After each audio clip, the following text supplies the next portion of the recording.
Hello everyone, we're back with a new video. I have to take my words back because everything has changed. Everything has changed, man. It's amazing what a little competition and the law can force a company to do. But regardless of the reason why they did it, the important thing is that they did it. We can officially buy modules for our boards. Unfortunately, not this board, but you can buy for every board that is currently selling from Onewheel. That is the Pint, the Pinex, the GT, and the GTS. Now, when I made the ADV video versus the GTS, I said that I could not recommend international buyers to get a Onewheel over a Floatwheel. That has changed a bit. So this video is aimed at international buyers.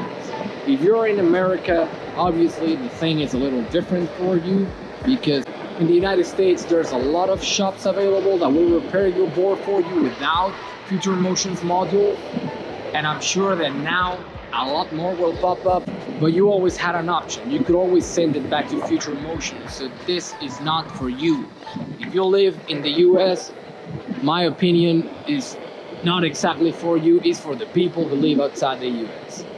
So, which one would you get?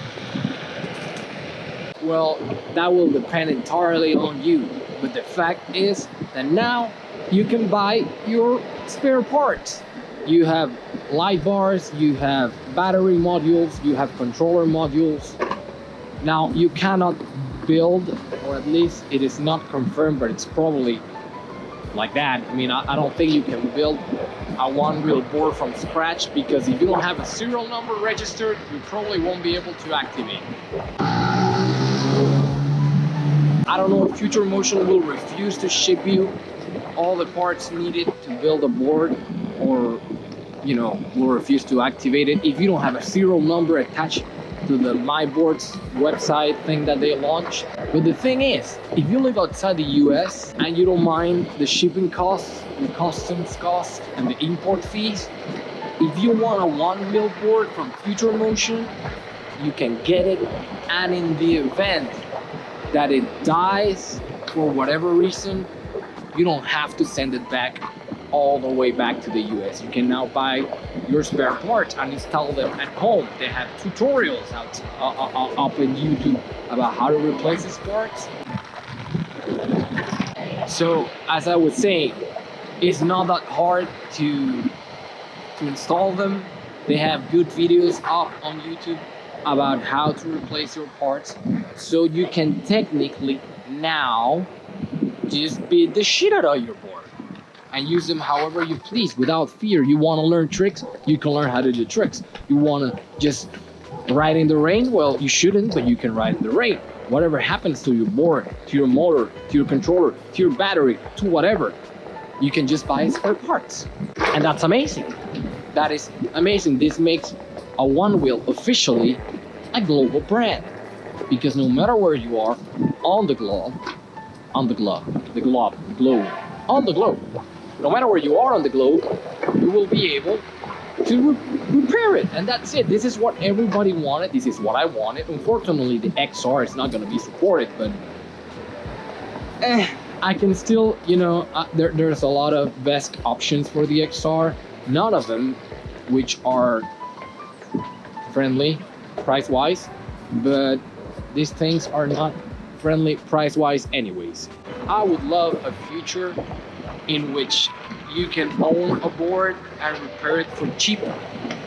I would love as many people as possible to be able to afford a Onewheel, but until there are, I don't know, maybe 10 Onewheel brands, as long as there's only an official brand and an illegal brand, as long as there's only 2 to 3 suppliers if you count Ghost Milo, as long as there's only 2 brands.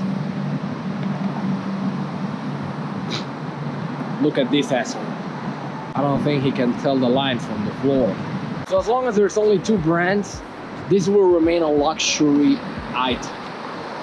And yeah, you will have to compare it to a high-end bicycle, maybe a small car, because maybe you will not need. So, as I was saying, this will remain a luxury item, unfortunately, for at least maybe 2 to 3 more years, or until Future Motion's patent is invalidated or expires, until there are more brands to offer the one wheel format PEV to the masses. This will remain a luxury item. I mean, I don't see one wheel prices going any lower than they already are. So which board should you get? The Floatwheel or a one wheel board? Well, it will depend. It will depend on how easy you want your experience to be, because a Floatwheel is a desk board, and desk boards, while they are better, they do require some setup, they do require some tinkering setup wise, and they do require some tinkering with the software to get the tone right. I mean, the default tune is good and you can customize it however you want it. You can have trail tunes, you can have street tunes, you can have a wide array of configurations for your desk board. Now it's all a matter of taste, because you can repair either board. Floatwheel sells you spare parts and you can install them at home. Maybe the repair is not as easy as it will be with the one wheel. So yeah, maybe the repair is not as easy with the Floatwheel as it is with the one wheel, because one wheel sells you the whole module. They will not sell you the BMS on its own or the controller as a PCB. It gives you the whole box and stuff. But you have both options. Now, cost-wise, the ADV2 is not out yet as of this recording, so I don't know the actual cost of the ADV, the new cost of the ADV with the V2 electronics, but the ADV is a comparable board to the GTS, at least for $1,000 less.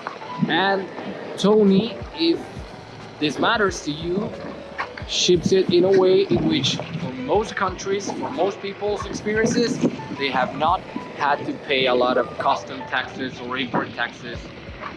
And yeah, if you don't want to deal with crypto, or it's forbidden in your country for whatever reason, you can just get a one wheel board. I mean, both options are great. The ADV is a tad heavy to carry, not to ride. And yeah, you have both, man. I'm amazed.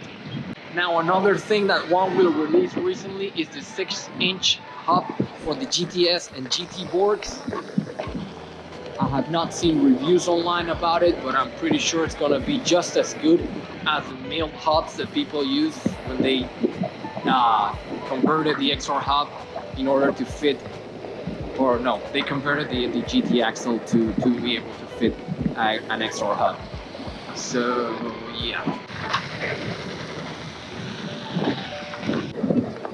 With the new GTS 6-inch hub, the GT, it's probably gonna ride a lot better. The low void footpads are really good.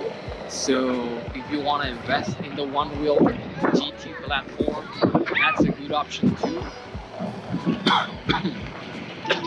Fuck. You can invest in whatever company you would like. I'm gonna have to congratulate Future Motion and Onewheel, because I thought this day was much farther away than it is, and it has arrived. You can now buy a board in any country and repair it in any country, and that is amazing news, whether or not you stand in favor of Future Motion or not, because I know that some people are very mad about the fact that they had to do this, and it's not like they chose to do this on their own, like they were forced to by law and by Floatwheel to sell spare parts. But again, I don't care why they did it, I care that they did it, and that it's something to celebrate. So that's it, guys. The panorama has changed. You can now own your one wheel anywhere you want, and that's amazing.